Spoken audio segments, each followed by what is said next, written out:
In a mindfulness session, the pupils come into the room and we need to make sure that they're comfortable and they're in a position where their body can be relaxed, where they can breathe deeply and where they can just let themselves go. The pupils are hoisted out of their chairs each week. They're hoisted onto a mat or a bean bag or whatever is most comfortable for them. This gives them freedom and also it gives them space to just relax and just be. We start each session with a breathing and body awareness script. So I would speak and go through each part of the pupil's body as they would close their eyes, focus on it and breathe deeply, just as a starting point for our mindful afternoon. Breathing seems pretty straightforward, but we discovered that real deep breathing is quite a challenge for lots of our young people. Lots of them have very shallow breathing, lots of them breathe quickly. Some pupils even breathe in through their mouth and out through their nose, which is exhausting. So we spent some time just on learning how to breathe right down into the bottom of your lungs, thinking about your body as you do it. Our pupils have a lot of stresses throughout the day, whether it's transitioning from one class to another, whether it's something unexpected happens, whether it's worrying about their exams, and sometimes these stresses get too much to manage.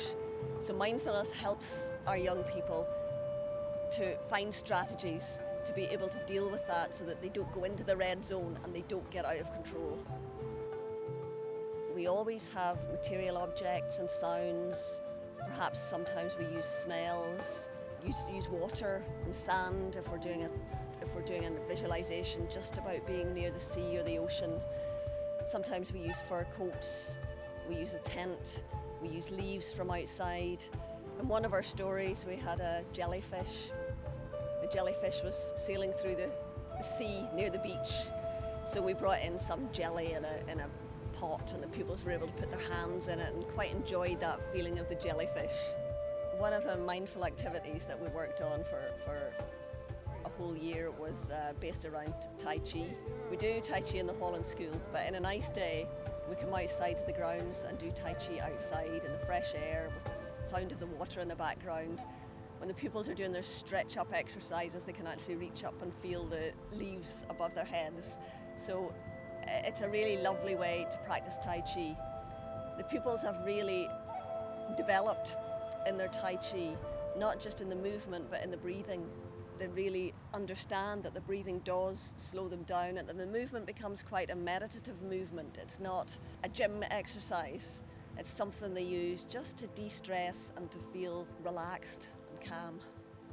After the first term, we felt that the mindfulness activities were progressing well, but we weren't sure where to go from there. So we contacted a psychologist, Stan Godek, who agreed to come and help us structure a program tailored for each individual pupil on mindfulness. Through working with Stan, we've realised the importance of looking at people's moods, at how they control their emotions, at what their emotions are, having the power over themselves, and also awareness of other young people, empathy. So that's where we're going with this project next.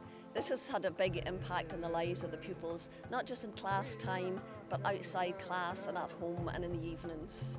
Pupils are a lot more aware of breathing to calm down or using different strategies to calm down and in moments of stress, what to do.